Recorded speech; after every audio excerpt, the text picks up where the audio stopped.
Merci Julie. Je vais faire appel maintenant à notre amie Sylvie Losberg, qui est présidente du Conseil des femmes francophones, mais aussi directrice de la cellule études et stratégies au Centre d'action laïque, et par ailleurs rédactrice, philosophe, thérapeute, psycho, et je vais m'arrêter là. Mais je vous inviterai aussi tout à l'heure à converser avec elle au sujet de son dernier livre qui a fait notamment une question, il y a 2 jours, à l'émission de RTL, Les Grosses Têtes. Donc, ce sera intéressant, ce sera tout à l'heure. Mais ici, très sérieusement, Sylvie, je t'ai demandé de pouvoir nous parler de ce que tu as intitulé, toi, le traitement socio-judiciaire des violences faites aux femmes en Belgique, de nous faire vraiment un topo statistique, violence, les pistes d'action. On pourra en reparler encore à la table ronde tout à l'heure, mais ici c'est vraiment mettre à plat ce qui se passe et comment se fait-il qu'on en est arrivé là. On en parle encore, c'est d'une actualité brûlante, criante, insupportable, intolérable, et il n'y a pas évidemment que la laïcité qui s'en préoccupe, bien entendu, mais aujourd'hui c'était notre colloque et c'est une des raisons pour lesquelles nous t'avons invité, alors que tu interviens régulièrement à une seule voix ou à plusieurs voix. Je t'en prie. Merci beaucoup Christine, et je remercie la Fédération des Amis de la Morale Laïque d'avoir associé le Conseil des femmes francophones de Belgique à cette matinée de réflexion. Ce que je voudrais vous dire pour commencer, c'est que le titre de cette intervention peut paraître un peu technique et rébarbatif, un traitement socio-judiciaire des violences faites aux femmes. Mais je pense que c'est important de faire le bilan. Et d'autre part, je voudrais quand même commencer par un petit retour sur l'historique de cette lutte en Belgique, parce que on ne le sait plus. En 1976, s'est tenu en Belgique le tribunal international contre les crimes envers les femmes. C'est pour ça que je commence avec ceci. Sur le terrain, les féministes agissent dès les années 60 et 70, et nous sommes quasiment en 2020. Dans le droit belge, avant la conférence de Pékin de 1995, donc on va fêter les 25 ans, eh bien, la question des violences, elle est inexistante au niveau du droit quasiment, parce qu'on reste pris dans une vision qui sacralise dans le droit le mariage et la domination masculine, puisque c'est la domination de l'époux sur sa famille, en ce compris sa femme. Et donc, voilà une charmante madame, que vous ne connaissez peut-être pas, mais qui s'appelle Nicole van de Ven. Et cette femme a organisé ici à Bruxelles ce tribunal dont je vous parlais.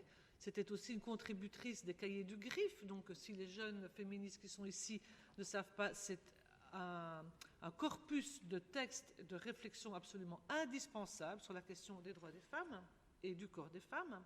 Et voici donc la couverture de ce livre, mais qui est ici en italien. Et vous voyez que Nicole van de Ven, elle est une des 2 rédactrices avec Diana Russell. Donc ce tribunal, il s'est déroulé ici en Belgique, à Bruxelles, en mars 1976. Et nous voyons ici les 4 personnes qui ont présenté les conclusions le 12 mars 1976. De quoi s'agit-il en fait? Il s'agit de vérifier l'état de la situation au niveau de la généralisation de l'oppression envers les femmes. Je vous lis ceci. L'oppression des femmes est identique partout. Elle ne varie qu'en degrés. Chaque cas n'est pas un cas isolé, mais il est typique de ce qui se passe dans ce pays précisément. Donc les buts de ce tribunal, c'est d'atteindre les femmes partout dans le monde, de renforcer la solidarité entre les femmes et de découvrir les moyens pour combattre les crimes contre les femmes. Et dans ces crimes, elle pointe d'abord l'illégalité de l'avortement. Rendez-vous mercredi au Parlement fédéral. Les crimes médicaux, la double oppression des crimes économiques, les femmes des pays en développement, le travail non rémunéré, les viols, les femmes battues, la prostitution, la pornographie, la persécution des lesbiennes, les prisonnières politiques, les femmes âgées, etc. Et donc on voit que dans ces groupes de travail de ce tribunal, il y a eu un réservoir non seulement de constats, mais de propositions d'action qui datent donc de 1976. Attention, à l'entame de ce tribunal, les femmes norvégiennes qui vivaient dans un pays où la question de l'égalité était déjà dans le corpus législatif préviennent. Les lois antidiscrimination n'attaquent que rarement les structures oppressives de nos sociétés sexistes. L'obtention de l'égalité devant la loi peut s'avérer une impasse. Et je pense que c'est quelque chose sur lequel on va pouvoir revenir tout à l'heure. Parce que quand on va voir comment la situation a évolué en Belgique avec une législation qui est quand même finalement assez fournie, même si elle est disparate, eh bien la situation reste dramatique et même tragique. Je vais revenir un instant sur la question du droit avant l'évolution, cette prise de conscience des années 70 et des années 90 avec la conférence de Pékin.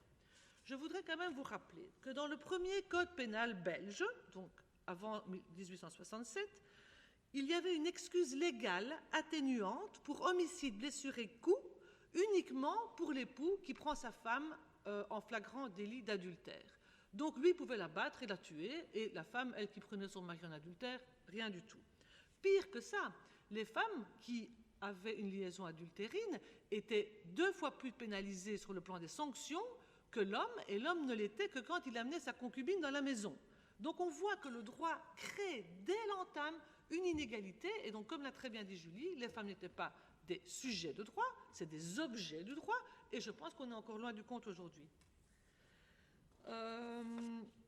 J'en reviens à notre tribunal de 1976, et je voudrais aussi rappeler que, comme dans beaucoup, et même quasiment toutes les conquêtes démocratiques, rien ne vient d'en haut, tout vient de la base. Donc on a des femmes qui se sont battues en 1976, on a des femmes qui ont créé à la suite et donc de ce tribunal le premier refuge pour femmes battues en 1977, et donc c'est bien ce qu'on appelle aujourd'hui le Centre de prévention des violences conjugales et familiales, et Yamina nous en parlera tout à l'heure.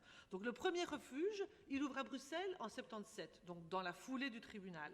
Et puis l'année suivante, il y en a un à Liège et un à la Louvière. Je veux vous lire aussi un petit extrait, parce que je pense que c'est important d'écouter la parole de ces femmes dans les années 70. Il est vrai que l'homme est maître au logis. Pourtant, si un enfant est martyrisé, la société se préoccupera de le sortir de son milieu.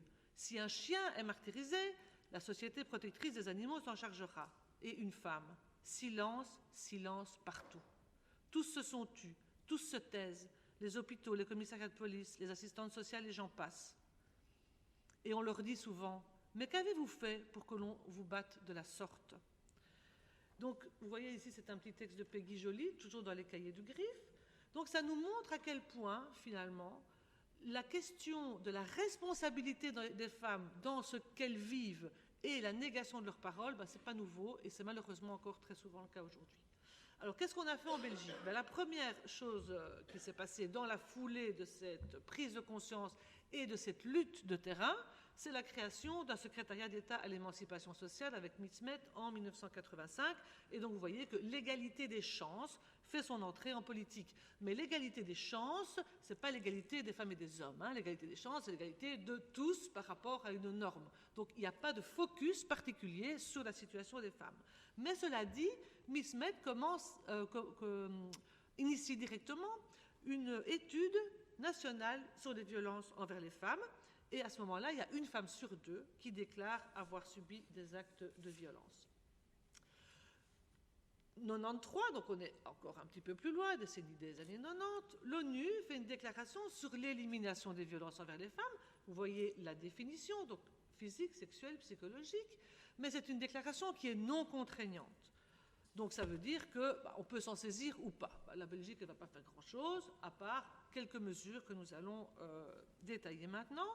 Mais cette violence physique, sexuelle et psychologique, elle se décline dans des thématiques qui sont spécifiques, les violences liées à la dot, le viol conjugal, les mutilations sexuelles, les violences non conjugales et les violences liées à l'exploitation des femmes. Alors, dans le corpus législatif belge, on a d'abord une première loi sur le viol en 1989 et on élargit la définition du viol à toute pénétration non consentie. De même, le viol entre époux est poursuivi et condamné. C'est une circonstance aggravante du viol. Et les peines pour crime de viol sont identiques hors et dans le mariage. Qu'est-ce que ça veut dire? Ça veut dire quelque chose de très important. C'est qu'on l'a vu tout à l'heure, le mariage, c'est la base de la structure de la société. Donc si on considère qu'un mari qui utilise sa femme sans son consentement crée un délit, on commence déjà à déconstruire un peu cette sacralisation du mariage en disant on ne peut pas tout faire dans le mariage. Et donc la violence envers les femmes, c'est vrai que c'est resté, et ça reste encore dans les mentalités, dans l'ordre du privé, mais comme l'a dit Christine, c'est un phénomène de société. Et donc la loi, elle est toujours un petit peu en retard sur les demandes de la population, mais on voit qu'ici quand même, il y a quelque chose qui est en train de se déliter, et ça va s'exercer de manière encore plus nette dans la loi sur le divorce. Remarquez la date, 1994. Donc pendant des décennies, parce que ce n'est pas la première loi, évidemment, il y a eu des tentatives avant, on a voulu donner aux femmes les mêmes droits que les hommes pour se séparer lorsque le couple ne fonctionne pas. Que nenni, il faut attendre 94 pour qu'il y ait une égalité dans le divorce. C'est 74 la première loi sur l'égalité juridique des époux face au devoir de fidélité. Donc vous voyez pourquoi je vous parlais de l'adultère avant. C'est qu'au fond, la femme comme objet sexuel, comme objet de domination sexuelle, comme propriété du mari, eh bien il faut attendre 74 pour que, si elle le trompe, elle soit traitée non pas d'une manière pire, mais de manière au moins égale à son mari. En 75, on modifie le régime des pensions pour divorce, ce qui évidemment, toutes les femmes qui ont vécu cette époque savent à quel point c'était complètement discriminatoire, parce que les femmes qui voulaient se sauver d'un mariage ou violent ou discriminant, se retrouvaient sans rien. Donc il y avait quand même toute cette question de la violence aussi économique et financière. Et pour terminer sur l'adultère, c'est 1987 la dépénalisation de l'adultère. Donc vous voyez qu'il y a le temps. Alors ici, c'est un moment très important. Je vais vous montrer d'abord ceci. Voilà, vous la reconnaissez très certainement, c'est Anne-Marie Lisa. Anne-Marie Lisa, c'est la femme qui a réussi à faire inscrire dans le corpus législatif belge la première loi spécifique qui vise à combattre la violence au sein du couple. C'est une loi fondamentale et c'est une loi qui a 20 ans. Donc on se demande pourquoi aujourd'hui, il y a encore des femmes qui sont frappées. On ne change pas les mentalités en 20 ans quand on ne travaille pas à tous les niveaux. Et on l'a entendu, il n'y a pas de budget, il n'y a pas de moyens. On prend des mesures, mais finalement tout ça reste assez disparate. Et c'est sans doute une des raisons principales de la situation dramatique que nous connaissons encore aujourd'hui. Donc cette loi est votée le 24 novembre 1997, elle est mise en application en février 1998. Et qu'est-ce qu'elle dit? Elle dit qu'en cas de violence physique au sein du couple, ce sont des circonstances aggravantes. Donc on change de perspective. Au lieu qu'avant c'était dans le couple, on fermait les yeux, c'était pas grave, maintenant c'est pire en fait. Parce qu'il y a une relation de confiance, parce qu'il y a une vie qui est engagée. Et donc ça, c'est vraiment quelque chose qui a changé dans les mentalités à partir de cette loi-là, parce que la loi fait le droit. La loi dit ce qui est la norme. Et donc aujourd'hui, je pense que cette question-là, on l'a prise en compte. Donc il y a quand même une évolution sur la conception qu'on a des violences envers les femmes. Et la peine est aggravée. Vous voyez comment, je vous le montre ici. Non, c'est pas ça, c'est ça. Voilà. Donc le minimum de la peine sera doublé ou augmenté de 2 ans selon la sanction. La loi s'applique aussi aux cohabitants et aux ex-partenaires. Elle élargit la possibilité d'éloigner les auteurs. Donc vous voyez qu'il y a quand même un arsenal qui était assez important, mais qui ne suffisait pas. Donc qu'est-ce qui s'est passé à la suite de la loi Lisa? On a fait 2 nouvelles lois pour compléter. La loi du 12 mars, amélioration de la procédure pénale. Je vous rappelle que les filles violées étaient touchées par les policiers quand ils ne leur enlevaient pas leurs petites culottes. Et donc, à partir de 1998, il y a une modification de la procédure criminelle. Il faut un juge d'instruction, il faut une procédure spécifique. Le corps des femmes n'est pas à disposition ni des violeurs, ni de ceux qui les accueillent. La loi sur le harcèlement, fin 98, incrimination du harcèlement. Donc vous voyez qu'en 2000, 4114 procès-verbaux, et en 2002, quasiment 2 fois plus. Donc ça aussi, on le voit, hein, et Julie l'a bien dit. Quand on met les choses en haut de la pile et qu'on les visibilise, les femmes sont au courant. Et donc elles disent, moi aussi je vais porter plainte, moi aussi je vais le faire. Tandis que si on ne dit rien, elles sont isolées. Et donc l'isolement des femmes violentées, c'est un vrai problème encore aujourd'hui. Sans oublier les représailles quand elles portent plainte. J'ai encore eu le cas hier, une femme qui m'a appelée, elle s'est fait frapper par son compagnon, elle n'ose pas aller porter plainte parce qu'elle dit je vais porter plainte et après, qu'est-ce qui va se passer? C'est sur moi qui va revenir. Hein. Et donc là, il y a quand même encore un travail énorme à faire. Et c'est pourquoi il y a eu aussi en 2003 l'éloignement de l'agresseur. On attribue un logement familial au conjoint, au cohabitant légal, mais ça pose beaucoup de questions. Donc c'est bien d'éloigner les femmes, parce que c'est clair que l'agresseur, il connaît l'endroit, il a ses relais dans le quartier. Mais en même temps, les femmes, elles doivent s'exiler quasiment, hein, avec leurs enfants, etc. Donc là, la question des refuges temporaires, mais aussi d'une protection accrue des victimes, hein, c'est les 4 P qu'on verra tantôt, c'est absolument indispensable. Il faut mettre le focus sur les femmes violentées et les agresseurs. Tant pis s'il faut leur mettre un bracelet, s'il faut les mettre en prison, s'il faut les mettre ici ou là, que ce soit eux qu'on mette en exil quelque part et que les femmes puissent continuer à vivre là où elles le souhaitent, dans leur maison ou ailleurs.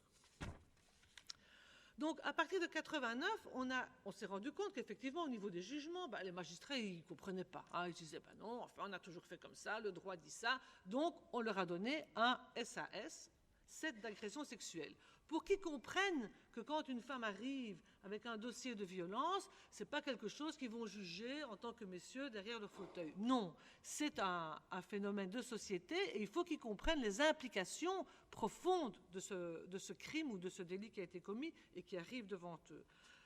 On a décidé d'évaluer donc ce set d'agression sexuelle, de voir comment finalement c'était mis en œuvre. Et dans cette perspective-là et au début des années 2000, il y a 2 éléments absolument importants. Il y a 2 femmes de nouveau, et je mets le focus sur les femmes et les associations qui font le boulot, il faut le savoir. La première, c'est Anne Bourguignon, qui à Liège, en 2003, annonce tolérance zéro dans les tribunaux. C'est terminé, on ne fait pas de circonstances atténuantes, il y a violence, on punit, point.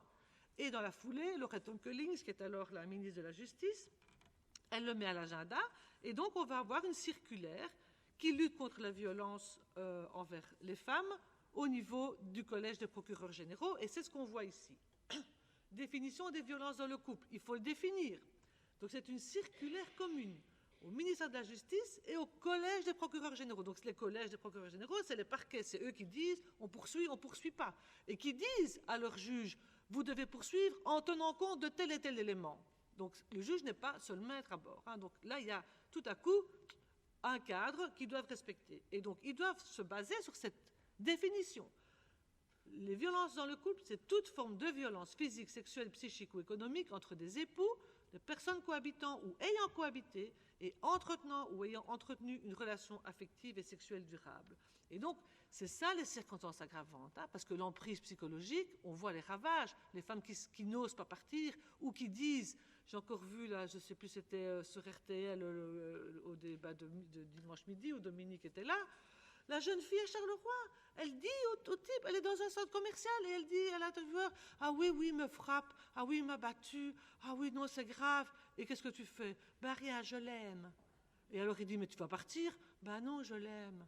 Et donc, l'emprise psychologique, et donc les vrasses, la nécessité de leur montrer que ce n'est pas de l'amour, qu'elles sont prises dans quelque chose. C'est indispensable, c'est dramatique, hein. On est en 2019 et c'est une jeune fille, elle devait avoir 16 ou 17 ans. Donc, il ne faut pas demander ce qu'elle va vivre dans sa vie après. Hein.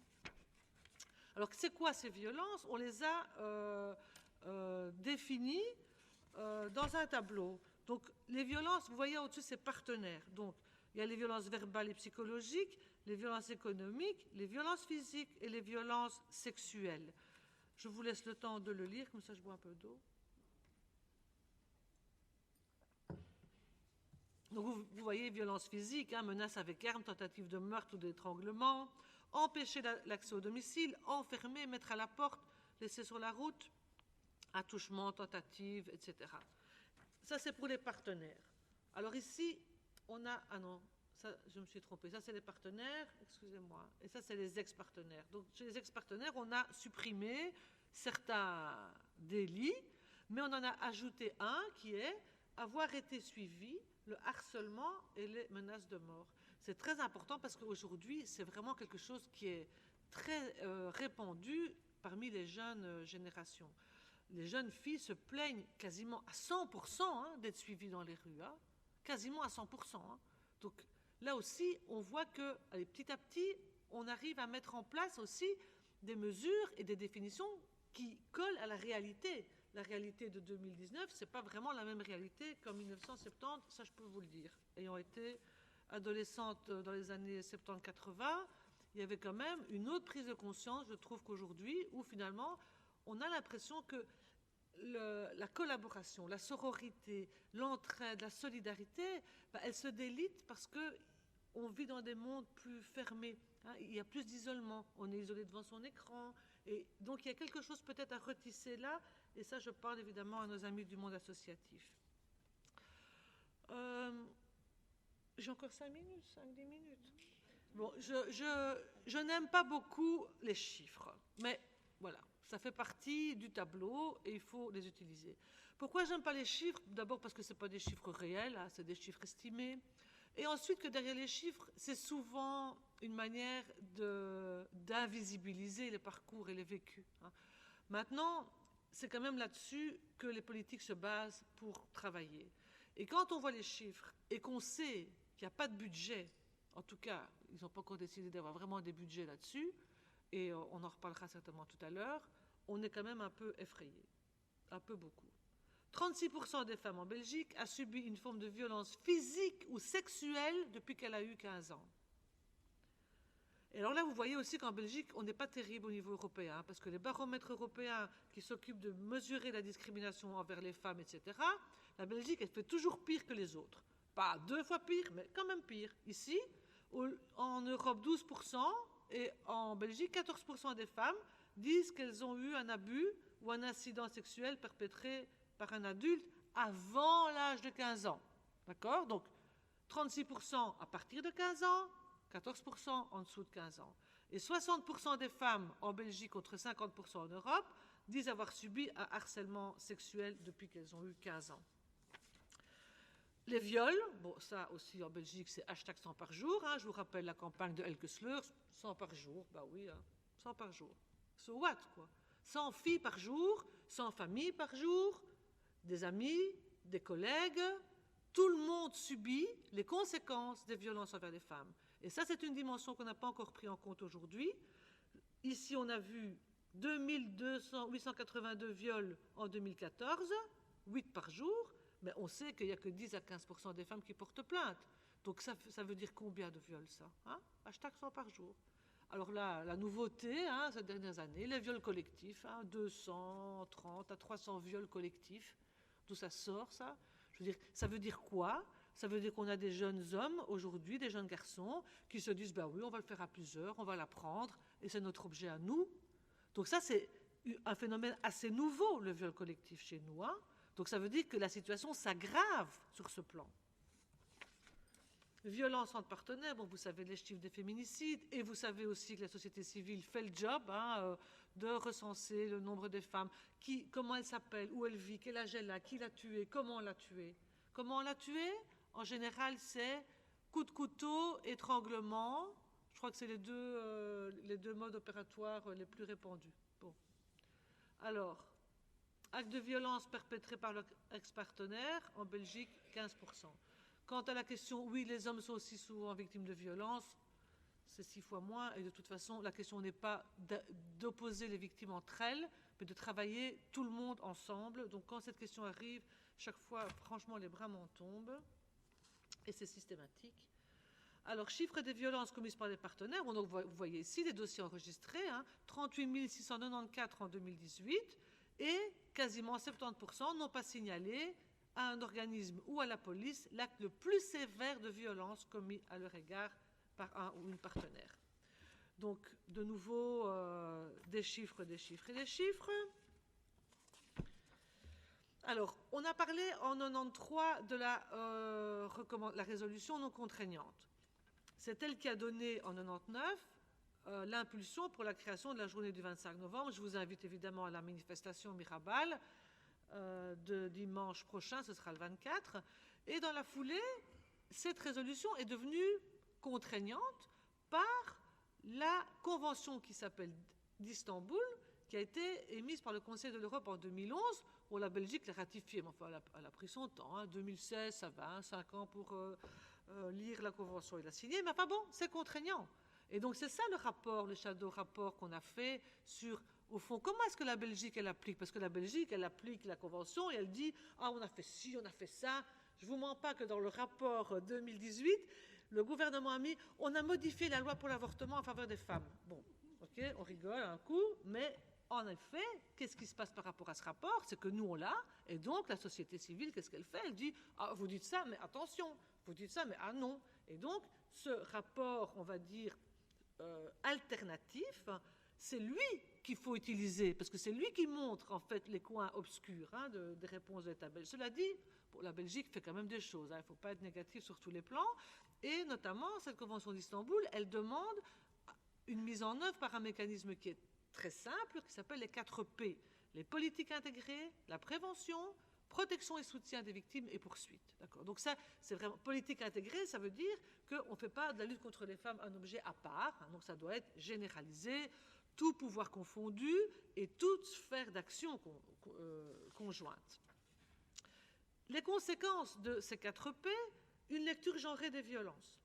La réponse des services de police, on verra cet après-midi avec Olivier Sloss comment on essaye de mettre ça en œuvre avec bonne volonté, mais pas toujours de résultats satisfaisants. L'appréciation des risques, c'est très important, parce que par exemple en cas de médiation, vous savez qu'on a en Belgique des Family Justice Center, quand il y a un problème dans la famille, on essaie qu'on règle la question d'abord en parlant ensemble, d'accord? Et donc, du côté francophone, on est assez méfiant par rapport à ces Family Justice Center, parce qu'on dit, oui mais bon, la fille qui s'est fait taper, qu'est-ce qu'elle va aller négocier avec le gars? Bon. Alors, en parlant avec les personnes qui s'occupent de ça, je pense qu'il faut peut-être un peu nuancer dans la mesure où ils ont vraiment mis l'accent maintenant sur ce qu'ils appellent le risk assessment, c'est-à-dire ils évaluent la situation pour voir s'il y a un risque pour la victime, et de toute façon, cette médiation ne se fait jamais sans l'accord de la cible des violences. Moi, j'aime pas dire victime, j'aime mieux dire cible, parce que quand on dit cible, c'est qu'il y a quelqu'un qui tire dessus, puisque c'est la victime, elle est un peu expiatoire. Donc, je pense que c'est important aussi d'essayer de changer la façon dont on parle des choses pour remettre vraiment le focus sur les agressions. Et donc, appréciation des risques, très important. Changement dans les services de soutien et d'accompagnement aux victimes, bien entendu, les services spécialisés, les refuges, etc. Donc, vous voyez que ça touche évidemment tout le spectre de la vie sociale. Donc, je vous parlais de rapport alternatif. Il y a cette coalition, Ensemble contre les violences. Ici, je veux rappeler à tous que le Conseil des femmes est un conseil coupole, c'est-à-dire comme le Vrouwenraad dont nous avons une représentante ici, on rassemble des associations pour pouvoir travailler ensemble. Et donc, l'importance de ces coupoles, c'est de parler d'une seule voix quand on est au niveau international ou quand on est face à nos édiles et nos représentants à tous les niveaux de pouvoir. Donc ça veut dire que ce sont des coupoles qui doivent être garanties dans leur pérennité. Parce que les associations, parfois ça bouge, ça change, il y en a des nouvelles, il y en a qui s'en vont. Et il faut vraiment travailler, je pense, de manière structurelle pour que les coupoles puissent ramener toute l'information et toute l'énergie vers le haut. C'est vraiment aussi le sens de mon mandat au Conseil des femmes, et je vous assure que ce n'est pas toujours facile, parce qu'on parle de violence, mais les femmes, parfois, entre elles, elles sont aussi peu conscientes des violences qu'elles s'infligent les unes aux autres, parfois sans s'en rendre compte, et peut-être, je pense, en n'étant pas dans cette vision big picture. C'est-à-dire qu'il faut regarder les choses d'en haut pour essayer d'obtenir des résultats. J'ai presque terminé. Donc on a le plan d'action national des violences, le premier c'était en 2001. On a évalué les circulaires dont je vous parlais tout à l'heure avec la tolérance zéro, bien accueillir, etc. Procédure d'interdiction temporaire. En 2012, en 2019, il y a une circulaire qui comble les lacunes. Donc on voit que ce corpus législatif, il se fait petit à petit et finalement on bouche les coins aveugles en mettant de nouvelles législations. Mais Pour terminer quand même, en Belgique, je me suis fait un petit graphique parce que chaque fois, je n'en reviens pas. En Belgique, il y a 15% des plaintes pour violence. Okay, donc, disons que ces 15%, c'est nos 100% de maintenant pour voir comment on va traiter ces 15% de plaintes. 70% sont classés sans suite. D'accord? Donc 70% des 15%. Ensuite, il y a 7% de ce qui reste où on fait une médiation pénale. D'accord? Il y a 18% qui vont au tribunal, où il y a un procès. Dans ces 18% qui arrivent au tribunal, donc c'est 18% de ces 30%, de ces 15%, un cinquième des condamnés sont condamnés à une peine de prison de moins de 6 mois. Donc ça veut dire qu'ils ne vont pas en prison. Et 3/4, c'est des amendes. Donc c'est quoi ça pour des sanctions? Je veux dire, il n'y a pas de sanctions en clair. Je veux dire, c'est peanuts par rapport aux 40 000 PV et plaintes. C'est 40 000, d'accord? Donc là, je pense qu'il y a un vrai travail à faire de réflexion, parce que finalement, quand tu es en haut et que tu portes plainte, comment tu vas te retrouver avec une condamnation de l'agresseur? Très compliqué. En 2015, le ministre de l'Intérieur avait déclaré que la violence conjugale ne serait plus considérée comme une priorité dans son nouveau plan de sécurité. Ben oui, on se réjouit. Donc évidemment, tout le monde a poussé les hauts cris. Aujourd'hui, où est-ce qu'on en est? Bon, je passe ceci parce que ce que je veux vous montrer, tout ça c'est nouveau des chiffres, c'est le coût des violences envers les femmes. Rien qu'au travail, en 2015, l'impact sur la productivité de l'ensemble du monde du travail, 288 millions d'euros. Alors, on n'a pas d'argent, mais cet argent-là, on doit le dépenser en bout de chaîne. On est obligé, puisque c'est le coût. Voilà. Donc, l'objectif aujourd'hui, c'est de dire, c'est pas qu'on n'a pas d'argent. On dépense de l'argent, mais on le dépense pour passer la serpillière, pour effacer le sang des femmes. Donc maintenant, on va dépenser cet argent avant. Ça, c'est ce que le Conseil des femmes demande. Je vous le mets ici. Ah oui, quand même quelque chose de très important avant de passer aux revendications. Vous savez qu'on a eu un projet pilote de centre de prise en charge des violences sexuelles. Un à Liège, un à Gand, un à Bruxelles. Il est ici à Saint-Pierre. Et donc là, 24 heures sur 24, 7 jours sur 7, les femmes peuvent venir et elles sont accueillies par une équipe pluridisciplinaire. Elles ne doivent plus répéter 40 fois qu'elles ont été violées. Elles le disent une fois, on fait les prélèvements, on garde les prélèvements, elles portent plainte si elles veulent ne veulent pas, elles peuvent revenir. Tout le monde est là pour les accueillir. Elles viennent quand elles veulent, et elles ne doivent pas se soumettre à une série d'examens en tout genre et de répéter, encore répéter, je suis la victime. Et donc, qu'est-ce qu'on a vu? C'est que le chiffre s'inverse en fait. Les femmes qui vont là, il y en a 70% à 80% qui, in fine, portent plainte. Peut-être pas tout de suite, peut-être une semaine après, peut-être un mois après ou un an après, mais elles portent plainte. 80%. Alors que maintenant, c'est 15%. Donc on voit que la prise en charge plurielle et l'accueil des femmes leur donne le socle pour faire le pas, et pour se protéger, et pour nous obliger aussi à les protéger.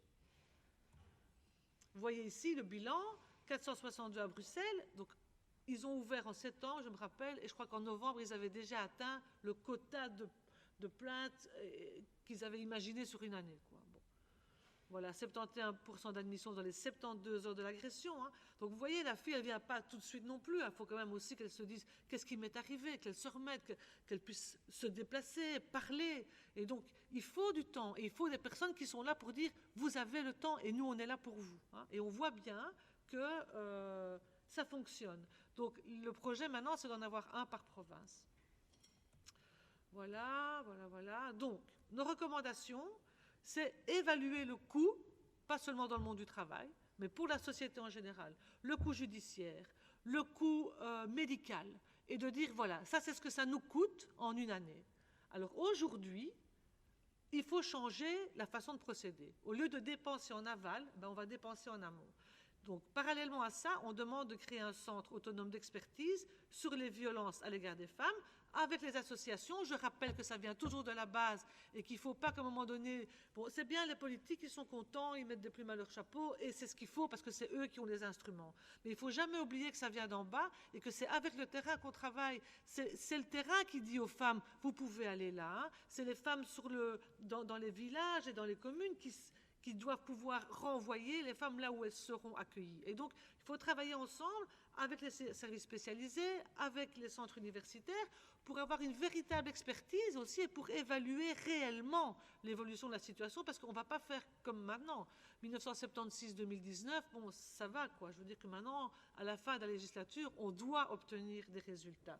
Et donc, il faut aussi, évidemment, financer la formation des magistrats, des policiers, des assistants sociaux. Il ne faut pas croire que dans les hôpitaux, les femmes sont toujours bien accueillies quand elles sont battues. Les gens ne sont pas formés. Et donc, le problème, ce n'est pas telle personne ne l'a pas bien accueillie, c'est la société qui n'a pas fait son boulot en disant, quand tu étudies comme assistant social, on va te sensibiliser à cette question. Et tu es responsable de ce que tu feras après. Alors, notre message aux formateurs, ça c'est un peu de pub pour nous, mais quand même, on a eu l'occasion de s'exprimer dans le vif de cette semaine à Paul Magnette, et notre revendication, c'est de faire de la lutte contre les violences envers les femmes une priorité nationale, en disant maintenant, on peut chiffrer ce que ça coûte, et sur un plan quinquennal, on investit chaque année 1/5 de ce que ça coûte pour mettre en place des politiques. Et après 5 ans, on évalue et on voit si on a une diminution. On voit si les femmes et les associations peuvent ramener de nouvelles pistes pour que finalement ce ne soit pas seulement enrayé, comme l'a dit le vif, parce que moi j'avais mis éradiquer. Parce que enrayer, bon, quand ça raye, ça existe toujours, mais nous ce qu'on veut, c'est vraiment la fin des violences envers les femmes. Et je vous remercie beaucoup pour votre attention.